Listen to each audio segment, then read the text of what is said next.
ईश्वर बस्ने घर यो हो। यसलाई चाहिँ चिहान नबनाउनुहोस्। अहिले ईश्वर बस्ने घर हो। त्यसलाई आध्यात्मिक बन्नका लागि खानपान पनि राम्रो हुनु पर्यो, आचार विचार पनि राम्रो हुनु पर्यो, चिन्तन पनि राम्रो हुनु पर्यो। ईश्वर बस्ने मन्दिरमा आएर फोहोर गर्न कहाँ पाइन्छ? ईश्वर बस्ने मन्दिरलाई चिहान बनाउन कहाँ पाइन्छ? त्यसकारण तपाईँहरूले आफूलाई सुधार्नका लागि आफ्नो घर लिप्पोत गर्न पर्यो नि। त्यो लिप्पोत गर्ने चाहिँ मैले अहिले पनि चर्चा गर्दै थिएँ।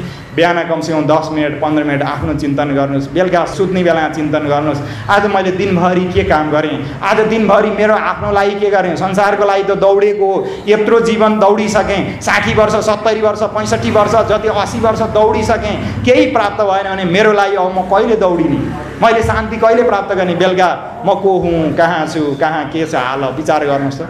मेरो हाल के छ, म कहाँनिर छु, म कुन स्थितिमा छु, बल्ल अनि त्यसपछि बल्ल त्यो चिन्तना आउँछ, यो दुःख भोग्ने परमेश्वरै हो, यो देह उनको। त्यस कारण परमेश्वर बस्ने घरलाई सिद्ध बनाएपछि यो भत्किँदाखेरि कहिले अलिअलि दुःख हुन्छ, भत्किँदा घर भत्किँदाखेरि दुःख होला, तर दुःख भए पनि सुटुक्क सामान लिएर जान्छ, अन्तिममा उहीँ गएर मिलिन्छ। त्यसैलाई भन्नु आध्यात्मिक चेतना हो। चेतनाको केन्द्र कहाँ भन्दा चेतना भनेको ईश्वर परमात्मा। हाम्रो दर्शनले त्यही भन्छ, जबसम्म परमात्मासँग एकीकृत भइन्न संसारका दुःखबाट मुक्त हुन सकिन्न। त्यसकारण पहिला आफूलाई चिनेपछि मै परमात्मा हुँ, मै ईश्वर हुँ, ईश्वरमा जुन शक्ति सामर्थ्य छ त्यो ममा पनि छ भनेर बुझ्यो भने यो चाहिँ दर्शनका कुरा भयो। अलि माथिल्लो तहका कुरा भयो, धेरै माथिल्लो तहको कुरा गऱ्यो नि तपाईँहरू नबुझ्नु होला। त्यस कारण चेतनाको केन्द्र यतो वा इमानी भूतानि, उपनिषद्ले भन्छ यतो वा इमानी भूतानि जायन्ते येन जातानि जीवन्ति यत् प्रयन्ति अभिसम विसन्ति तद् ब्रह्म भन्छ। संसारको सृष्टि स्थिति प्रलय जसले गर्छ त्यो ब्रह्म हो। त्यो ब्रह्ममा सृष्टि स्थिति प्रलय गर्न सक्ने जुन सामर्थ्य छ त्यो ममा पनि छ।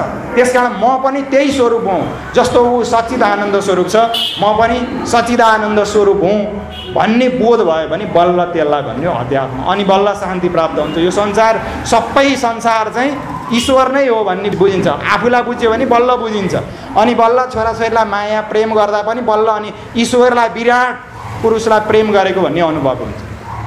अहिले चाहिँ मेरा छोरा भनेर गरिएको छ, अब चाहिँ ईश्वरका छोरा भनेर गरिन्छ। भात पकाउँदाखेरि छ नि, अहिले चाहिँ छोरालाई खुवाउन भनेर पकाएको मिठो बनाउनुपर्छ भन्ने हुन्छ, श्रीमानलाई खुसी बनाउन अथवा श्रीमतीलाई खुसी बनाउन गरेको भन्ने हुन्छ।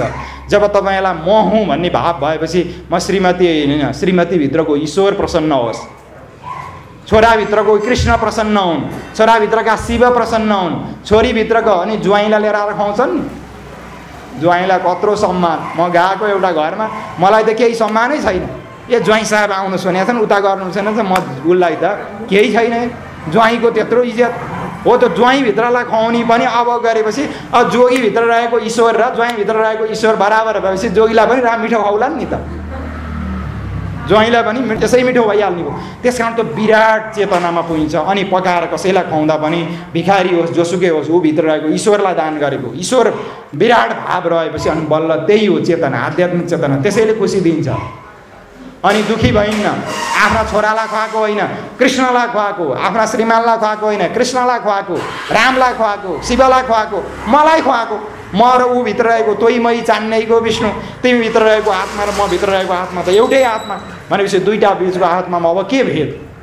त्यसकारण त्यो चाहिँ होस् भनेर शास्त्रमा बताएको छ। त्यसकारण अध्यात्म भनेको आफूतिर फर्किने, ब्याक टु नेचर भन्छ नि, प्रकृतितिर फर्किने भनेको प्रकृति को त अरे आफै स्वभावोध्यात्म मुच्यते। म आफै आत्मा, म आफै संसारको सबै चिज गर्ने मै हो भनेपछि आफूतिर फर्केपछि बल्ल त्यसले सुख प्राप्त गर्दछन्।